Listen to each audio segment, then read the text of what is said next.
Salut à tous, c'est Loser Killer qui vous parle donc pour une nouvelle vidéo impression sur la série télévisée Lego Ninjago saison 9 traquée, et aujourd'hui on va voir ensemble l'épisode 92 Foi Salvatrice qui est aussi l'épisode 8 de cette saison. Et donc là encore beaucoup de choses importantes qui s'y passent, c'est le moins qu'on puisse dire. Mais avant d'entrer dans le vif du sujet, on va plutôt se concentrer justement sur le royaume des Oni et des dragons, où il se passe un peu moins de choses, excusez-moi, car en effet on reprend plus ou moins là où on s'est arrêté, c'est-à-dire qu'effectivement les ninjas entre guillemets sont sains et saufs, mais Face a été capturé, et donc quel est le choix des ninjas? Est-ce qu'ils doivent aller libérer Face, ou est-ce qu'ils doivent effectivement aller chercher l'armure du dragon? C'est vrai que Face leur avait dit d'aller chercher l'armure du dragon, mais Wu lui est un peu, il sait pas trop, il est un peu tiraillé quoi, et il décide d'aller sauver Face qui a été enterré jusqu'au cou, jusqu'à la tête presque, devrais-je dire plutôt, juste devant eux. Donc c'est bien, au moins ils l'ont retrouvé assez rapidement, et ils savent pertinemment tous que c'est un piège, ils le savent très clairement, mais donc ils vont essayer de la sauver, ok, pas de problème. Le problème, c'est que en fait, quand ils arrivent autour d'elle, il y a plein de chers dragons qui sortent du sable, ok, pourquoi pas, c'est cool de voir ça, qui sont cette capacité-là, et ils les encerclent. Mais j'ai envie de dire, les mecs, quoi, les ninjas, vous n'êtes pas censés avoir votre spinjitzu, logiquement, qui fonctionne. Je veux dire, ok, d'accord, ils ont des armes, ils sont un peu plus nombreux que vous, mais je pense que normalement vous pourriez les avoir eu, quoi. Vous auriez pu vous en sortir, non?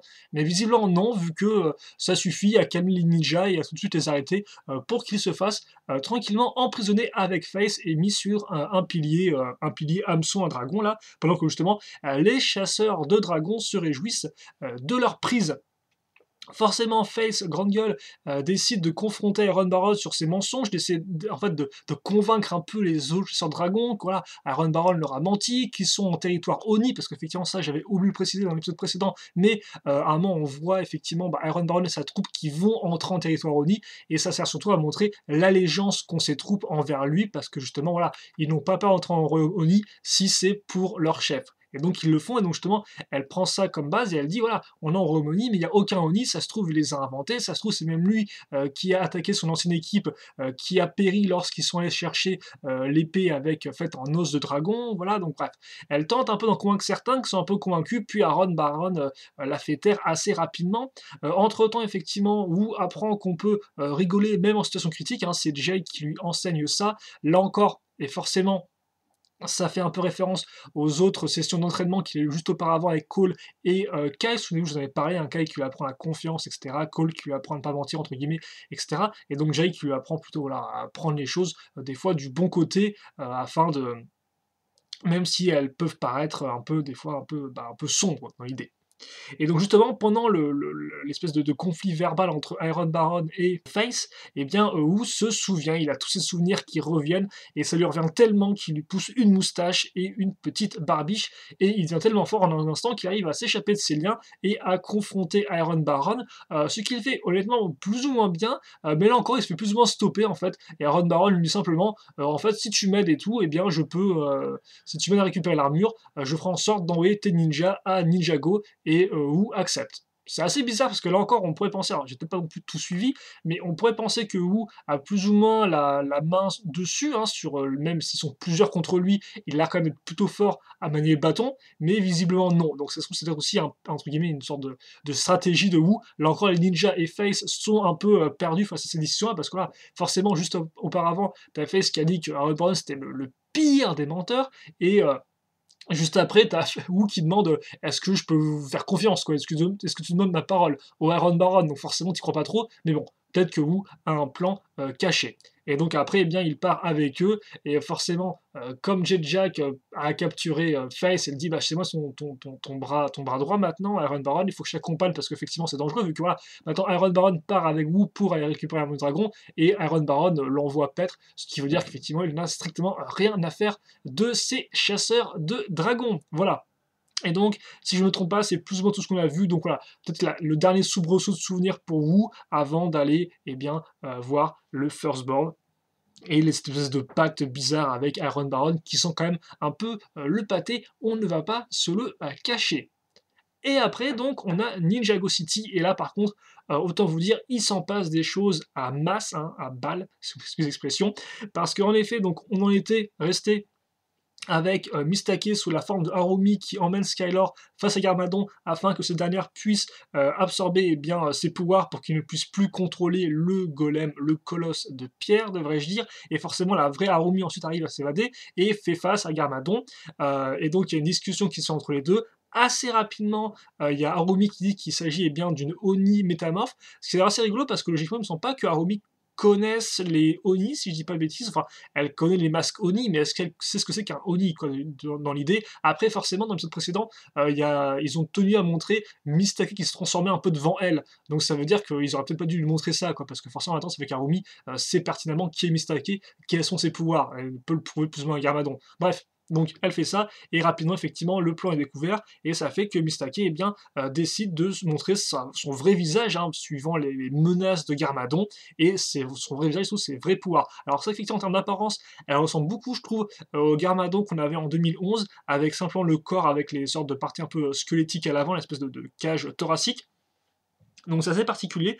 C'est vrai que forcément, je m'attendais un peu plus impressionnant, alors qu'en fait non, voilà, on a une sorte de Garmadon avec des petites pointes sur la tête. C'est assez particulier, mais pourquoi pas. Par contre, ce qui est plus important, plus imposant, c'est ses pouvoirs, devrais-je dire, où justement, grâce à la magie noire, elle peut faire apparaître des choses, faire former une sorte de grand brouillard et tout, et forcément, le brouillard, permet un peu de cacher la vue à tout le monde, et surtout à Skylar de s'approcher finalement de Garmadon pour lui absorber un peu de ses pouvoirs. Donc mission réussie ou pas, parce que juste après on peut supposer que Mistake a utilisé trop de pouvoirs vu qu'elle reprend sa forme de grand-mère, et surtout elle peut plus vraiment rien faire face à un Garmadon qui logiquement a un peu moins de pouvoir, mais arrive assez rapidement à la maîtriser. Donc c'est assez étrange ça, mais on peut supposer qu'elle est peut-être vieille et elle a peut-être vraiment plus de pouvoir après avoir pris l'apparence de Haru pendant beaucoup de temps. Après là encore, on ne sait pas effectivement si pour les Oni, prendre l'apparence d'une autre personne, ou d'un objet ou autre, leur fait vraiment consommer beaucoup d'énergie. Ça, on n'en sait strictement rien, il me semble pas. En tout cas, Mistake est plutôt capturé, et Skylar arrive à s'évader en sautant de l'immeuble, hein, vu qu'ils étaient effectivement au-dessus de la tour Borg, et elle arrive à tomber sur une sorte de gros dirigeable. Et d'ailleurs, ça m'a intrigué ça, parce que je me dis, si les fils de Garmadon sont en contrôle de la ville, est-ce que logiquement, c'est pas eux aussi qui régulent l'espace aérien? Et dans ce cas-là, est-ce qu'ils n'auraient pas dû carrément supprimer tout dirigeable volant? Parce que bon, les dirigeables volants pour faire de la pub, voilà. Après encore, on ne sait pas trop comment les gens vivent dans ce Ninjago-là. On voit que les rues sont désertes, mais à part ça, on n'en sait pas vraiment plus sur les conditions de vie journalière depuis depuis l'invasion des fils de Garmadon, malgré forcément le petit show télé qu'on avait eu en épisode 1.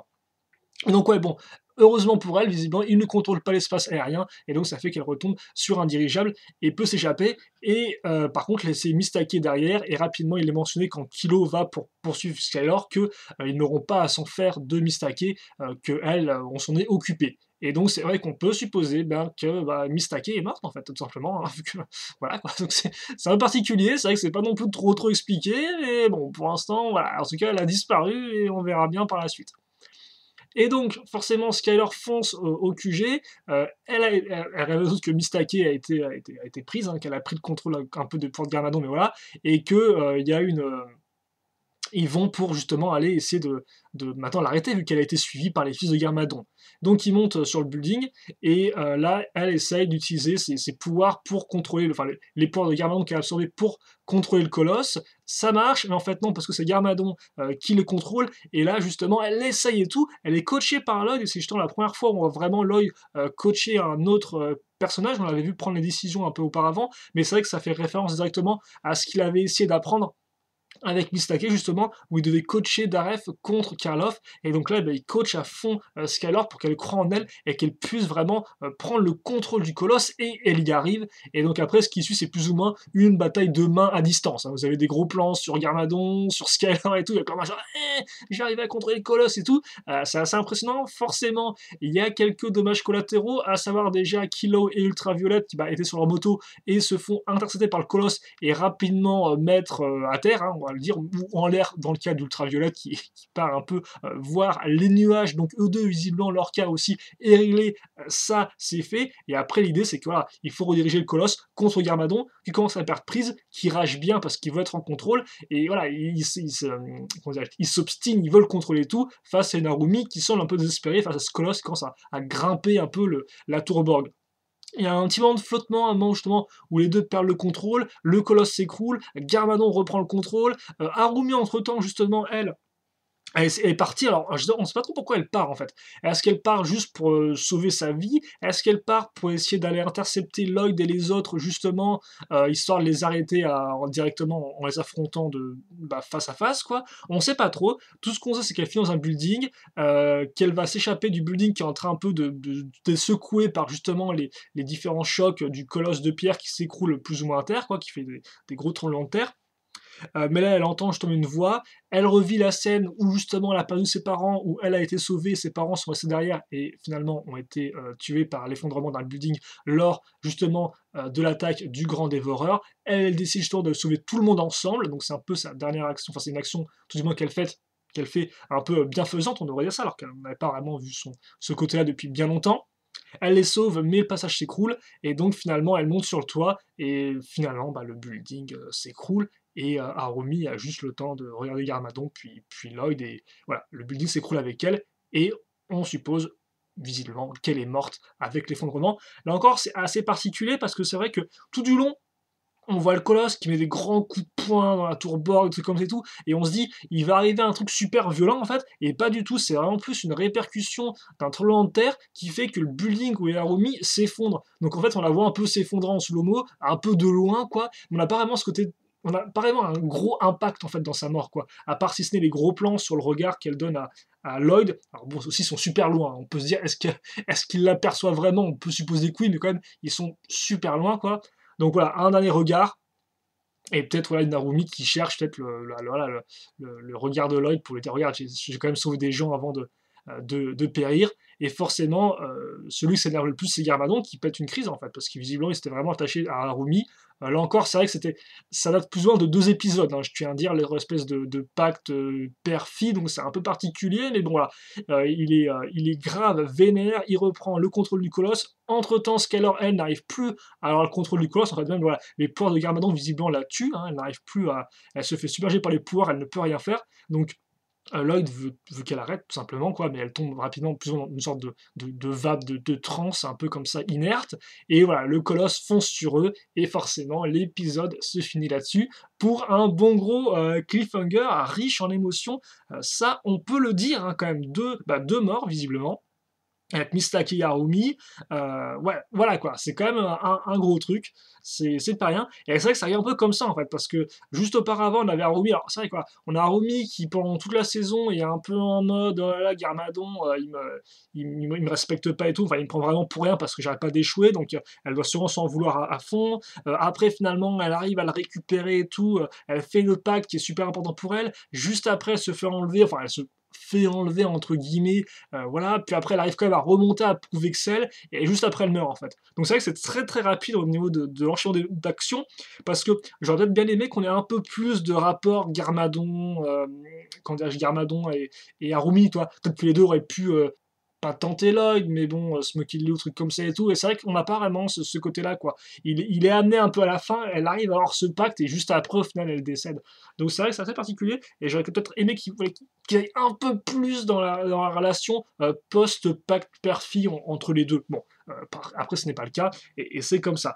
Mais c'est vrai que la mort m'a un peu fait. Honnêtement, la première fois que j'ai vu la mort, parce que là encore, je vous rappelle que c'est la seconde fois que je regarde ces épisodes, je les avais vus à l'époque de leur diffusion en Australie ou je ne sais où, en anglais. Euh, c'est vrai qu'à l'époque, la mort m'avait fait bizarre, mais c'est vrai qu'elle est faite d'une telle façon que voilà, c'est assez particulier, quoi. Elle meurt parce qu'il y a le truc qui s'écroule autour d'elle, mais c'est pas une mort avec un impact vraiment imposant, j'ai trouvé, en tout cas visuellement. En tout cas, c'est mon avis.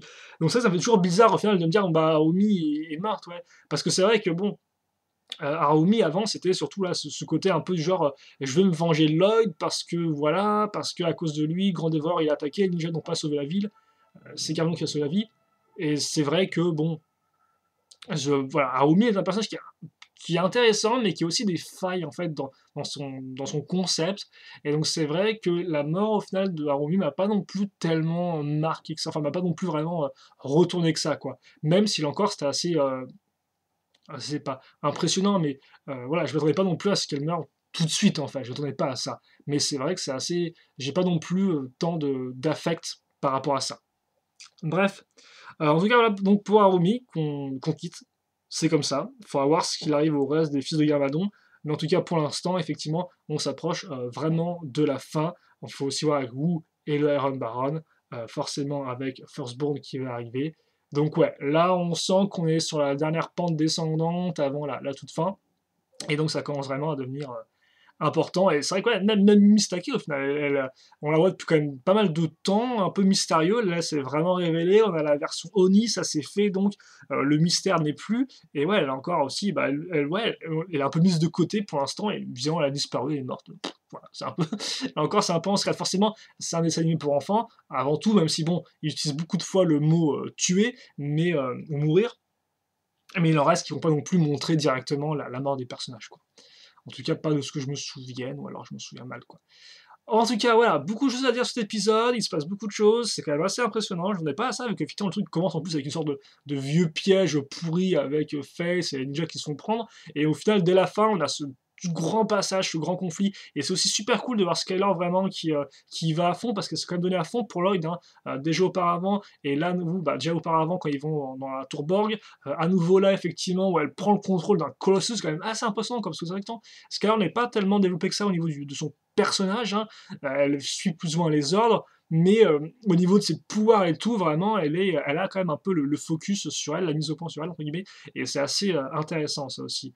Donc ouais, très chouette épisode, avec surtout une partie Ninjago Stick qui est très très forte, et voilà.